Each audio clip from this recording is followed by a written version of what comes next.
హైదరాబాద్ మహానగరంలో బైక్ ట్యాక్సీల ద్వారా నిత్యం వేలాది మంది ప్రయాణిస్తున్నారు.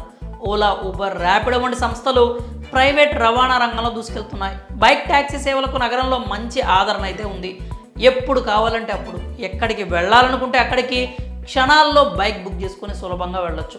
ధరలు తక్కువ, ఫోన్లో బుక్ చేసుకుంటే ఉన్న చోటుకే బైక్ రావడంతో ప్రయాణికులు బైక్ ట్యాక్సీలకే మొగ్గు చూపుతూ ఉన్నారు.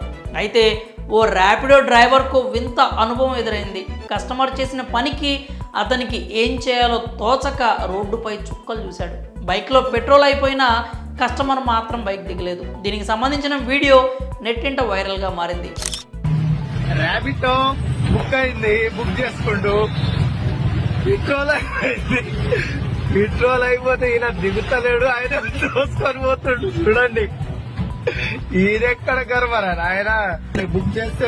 బైక్ ట్యాక్సీలో ఒకటైనా ర్యాపిడోను ప్యాసింజర్లు ఎక్కువగా బుక్ చేసుకుంటూ ఉంటారు. ఎందుకంటే మిగతా వాటికంటే ఇందులో ధర కాస్త తక్కువగా ఉంటుంది కాబట్టి ఇలా బుక్ చేసుకుంటే అలా వాలిపోతున్నారు బైక్ రైడర్లు. అయితే బైక్ రైడర్ల వల్ల కస్టమర్ల వల్ల బైక్ రైడర్లు వింత అనుభవాలు ఎదుర్కోవాల్సి వస్తుంది. తాజాగా హైదరాబాద్ ర్యాపిడో బైక్ రైడర్కు ఒక వింత అనుభవం ఎదురైంది.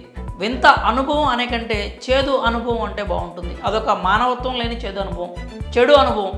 మ్యాటర్ ఏంటంటే, ఓ వ్యక్తి ర్యాపిడోలో బైక్ బుక్ చేసుకున్నాడు. సదరు బైక్ కెప్టెన్ కస్టమర్ను బైక్పై ఎక్కించుకొని గమ్యస్థానానికి బయలుదేరాడు. అయితే మార్గం మధ్యలో బైక్లో పెట్రోల్ అయిపోయింది. దీంతో బైక్ ఆగిపోయింది. ఆ సమయంలో ఆ చుట్టుపక్కల పెట్రోల్ బంకులు లేకపోవడంతో దగ్గరలో ఉన్న పెట్రోల్ బంకుకు బైక్ను దోచుకుంటూ వెళ్లేందుకు సిద్ధమయ్యాడు బైక్ రైడర్. కాగా బంకు వరకు నడుచుకుంటూ రావాలని కస్టమర్ను బైక్ రైడర్ కోరాడు. నేను నడిచేదేంటి, నేను రాజుని అన్నట్టు ఫోజ్ కొట్టాడు ఆ కస్టమర్. దీంతో గొడవ పడలేక ఆ కస్టమర్ని అలానే బైక్పై కూర్చోబెట్టుకుని నెట్టుకుంటూ తీసుకెళ్లాడు. ఈ తతంగాన్నంతా వారు వెనకాలే వస్తున్న కారులోని వారు వీడియో తీసి సోషల్ మీడియాలో పోస్ట్ చేశారు. దీంతో ఆ వీడియో వైరల్గా మారింది.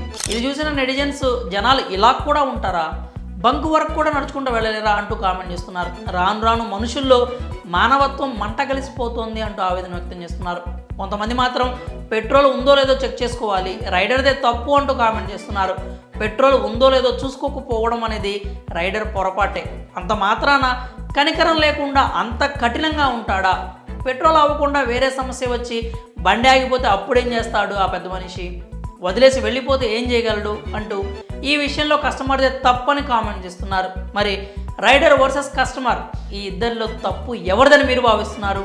మీ అభిప్రాయాల్ని కామెంట్స్ రూపంలో తెలియజేయండి.